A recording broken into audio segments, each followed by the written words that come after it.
Good morning विद्यार्थियों। आज हम कक्षा तीसरी का हिंदी विषय और उसमें 7वां पाठ कलाकार का असंतोष के बारे में पढ़ेंगे। आप इस वीडियो को साथ ही साथ एक एक शब्दों को मेरे साथ पढ़ने का प्रयास करें और एक एक चीज को समझने का भी प्रयास करें। तो आइए शुरू करते हैं। लेकिन उससे पहले एक बात बता दूं, वीडियो आपको अच्छा लगे तो लाइक जरूर करें, शेयर करें अपने सभी दोस्तों को और चैनल को सब्सक्राइब करके बेल आइकन के साथ ऑल नोटिफिकेशन को ऑन कर लें ताकि मेरे सभी वीडियो की जानकारी आपके मोबाइल पर आपको मिलती रहे और आप किसी भी वीडियो से वंचित नहीं रहें। तो आइए शुरू करते हैं। एक गांव में एक आदमी रहता था। वह मिट्टी की मूर्तियां बनाया करता था। उसकी बनाई मूर्तियां सुंदर होती थी, इसलिए वे बाजार में आसानी से बिक जाती थी। अच्छे दिन थे, उसका गुजारा मजे में हो जाता था। जब उसका लड़का बड़ा होने लगा तो बाप ने बेटे के हाथ में हुनर देखकर उसे भी मूर्ति बनाने का काम सिखा दिया। अब बाप और बेटा दोनों मूर्तियां बनाने लगे। अब यहाँ पर ये जो पाठ है कलाकार का असंतोष, इस पाठ को आप ध्यान से समझना। गांव में एक आदमी रहता था और वह क्या करता था, मिट्टी की मूर्तियां बनाता था और वो इतनी सुंदर होती थी इसलिए वो बाजार में आसानी से बिक जाती थी। उसके अच्छे दिन चल रहे थे, उसका गुजारा भी है वो मजे से हो जाता था। और फिर जब उसका लड़का बड़ा हो गया तो उसके हुनर को देख करके उसके पिता ने उसे भी अपने साथ में काम में लगा लिया और अब दोनों मिलकर के मूर्तियां बनाने का काम करने लगे। आगे देखते हैं इस कहानी में और क्या होता है। कलाकार का असंतोष क्या है। बेटे का हाथ बाप से ज्यादा साफ था। वैसे भी नवयुवक होने के कारण वह अधिक चुस्त और फुर्तीला था। उसकी मूर्तियां बाप से अच्छी बनने लगी। शुरू में तो उसकी बनाई मूर्तियां उसी दाम में बिकती थी जिस दाम में बाप की, लेकिन बाप की झिड़कियां खाने के बाद और अधिक ध्यान से काम करने के कारण उसकी बनाई हुई मूर्तियां बाप की बनाई हुई मूर्तियों से अधिक दाम पर बिकने लगी। बाप की मूर्ति बिकती 7 रुपये में, बेटे की बिकती 10 रुपये में। तो यहां देखते हैं हम आगे क्या होता है इस कहानी में। बेटे का हाथ है वो ज्यादा साफ था बाप से, यानी वो उससे ज्यादा सुंदर मूर्तियां बनाता था। वैसे भी वो नवयुवक था, अधिक चुस्त था, फुर्तीला था और उसकी मूर्तियां बाप से अच्छी बनने लगी। और शुरू में तो उसकी मूर्तियां उसी दाम में बिकती थी और जिस दाम में बाप की, यानी बाप की 7 रुपए में बिकती तो बेटे की भी 7 रुपए में। लेकिन बाप की झिड़कियां खाने के बाद बाप ने बार बार उसको कहा, समझाया, उसको डांटा तो उसने अधिक ध्यान से काम किया और फिर उसकी मूर्तियां हैं वो उसके बाप की बनाई हुई मूर्तियों से अच्छी बनने लगी और अधिक दाम पर बिकने लगी। उसके बाप की मूर्तियां 7 रुपए में बिकती और बेटे की मूर्ति है वो 10 रुपए में बिकती, यानी वो उससे अच्छी मूर्तियां बनाने लग गया। अब आगे क्या होता है इस कहानी को पढ़ते हैं।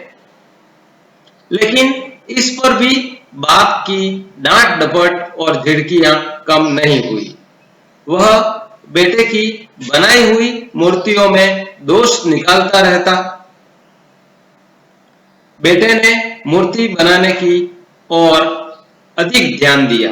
वह बहुत मेहनत से मूर्तियां बनाने लगा।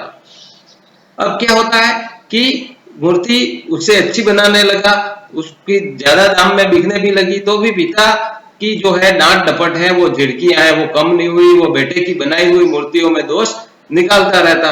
बेटे ने मूर्ति बनाने के लिए फिर और अधिक ध्यान दिया और बहुत मेहनत से मूर्तियां बनाने लगा। आगे क्या होता है, अब बेटे की मूर्तियां अधिक तराशी हुई, यहाँ पर गलत हो गया, तराशी हुई अच्छी तरह से होने के लगी और बाजार में उनका दाम भी बढ़ गया। बाप की बनाई हुई मूर्तियां 7 रुपए में ही बिकती रही, जबकि बेटे की बनाई मूर्तियों की कीमत बढ़कर 12, 15 और फिर 20 तक पहुंच गई। यानी अब बेटे की मूर्तियां और अधिक तराशी हुई, यानी छेनी और हथौड़ी लेकर के उसको कूट कूट करके जो काम किया जाता है उसको कहते हैं तराशना। तो तराशी हुई होने लगी और बाजार में उनका दाम भी बढ़ गया बेटे की मूर्तियों का।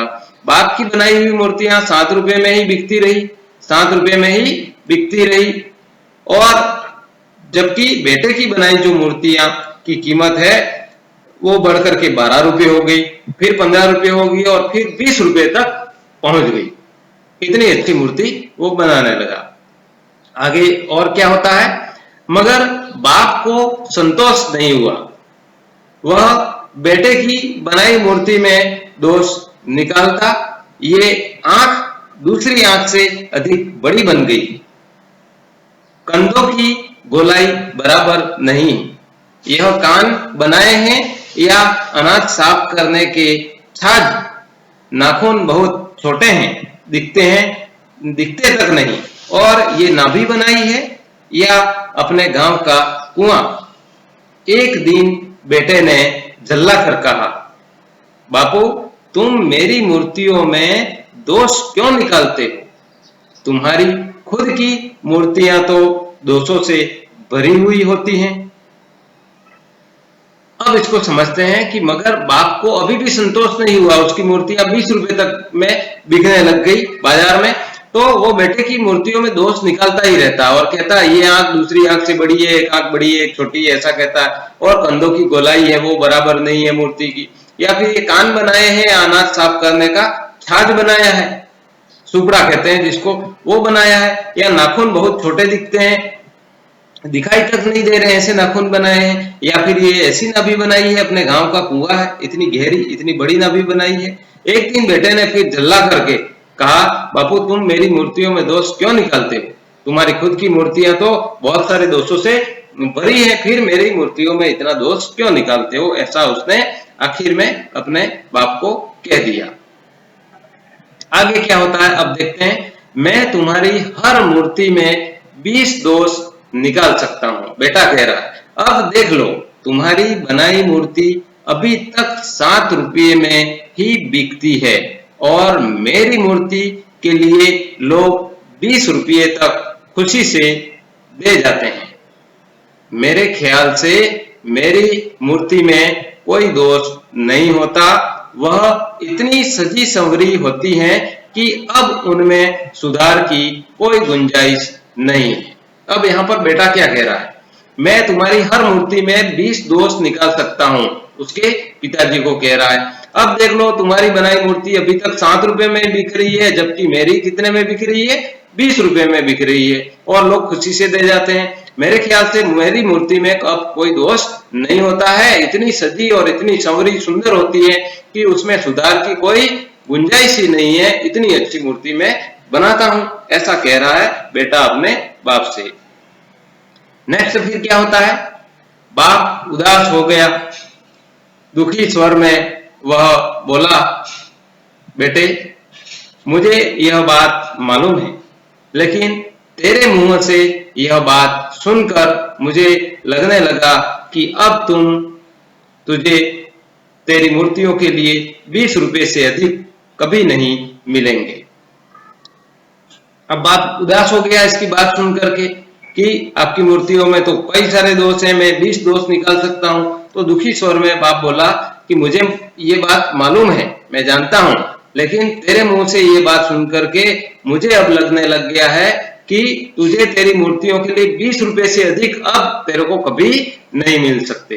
कैसे, क्या कारण है, आगे जानते हैं। क्यों? बेटे ने के स्वर में आश्चर्य था। बेटे ने आश्चर्य से कहा, ऐसा क्यों, 20 रुपए से अधिक क्यों नहीं मिल सकते?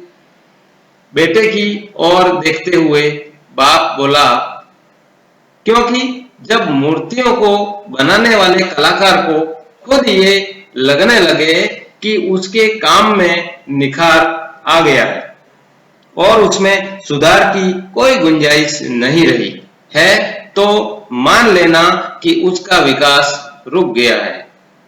अब उसका बाप क्या कहता है, क्योंकि जो भी कोई मूर्तियां यानी बनाने वाला है, उस कलाकार को खुद को ये लगने लग जाए कि उसके काम में अब तो निखार आ गया है, उसे अब और आगे सीखने की जरूरत नहीं है और उसमें कोई सुधार की गुंजाइश नहीं है, तब तुम मान लेना कि तुम्हारा विकास है वो रुक गया है, क्योंकि अब तुम अपने आप में समझ गए हो मुझे सब आ गया है। आगे क्या होता है फिर? कलाकार का संतोष उसकी प्रगति को वहीं रोक देता है। एक दिन मुझे भी अपने काम से संतोष हो गया था और आज तक मुझे मूर्तियों की कीमत कभी भी 7 रुपए से अधिक नहीं मिली है। बेटा लज्जित हो गया और उसका सिर नीचे झुक गया। अब यहाँ पर क्या है? कलाकार का संतोष। कलाकार को अगर कोई काम में संतोष हो जाता है, बस अब मुझे सब आ गया है, तो उसकी प्रगति है वो वहीं पर रोक देता है। एक दिन मुझे भी अपने काम में संतोष हो गया था और संतोष हो जाने के बाद आज तक मेरी मूर्तियां हैं वो कभी 7 रुपए से अधिक में नहीं बिकी। इसलिए बेटा है वो अब लज्जित हो गया और उसका सिर नीचे झुक गया, क्योंकि वो भी ऐसा मान लेता है कि बाप को संतोष हो गया तो वो 7 रुपए तक मैं अच्छी मूर्ति बनाता हूं, ऐसा हो गया, तो वो आगे अब अच्छी मेहनत नहीं कर सका, तो वो 7 रुपए में ही रुक गया। इसी तरह से अब बेटे को 20 रुपए में ऐसा लग गया है तो बेटा भी 20 रुपए से आगे कभी बढ़ नहीं पाएगा। इसलिए बाप ने उसको इस यहाँ पर सही तरीके से उसको बताया है। तो आप लोगों को भी ध्यान रखना है कि अब मैं बहुत होशियार हो गया हूं या मैं सब कुछ सीख गया हूं या मुझे सब कुछ आ गया है, तो उस दिन से आप अपने जीवन में आगे कभी नहीं पढ़ पाएंगे। इसलिए आप लोगों को बहुत अच्छे से हर काम में मेहनत करनी है और बहुत आगे का सोचना है। तो इस तरह से आप मेरे साथ पढ़ते रहें, वीडियो को देखते रहें, अपने दोस्तों को भी शेयर करते रहें ताकि वे भी पढ़ाई करते रहें। मिलते हैं अगले वीडियो में अगले टॉपिक के साथ में। तब तक के लिए धन्यवाद। जय हिंद, जय भारत, जय भारत।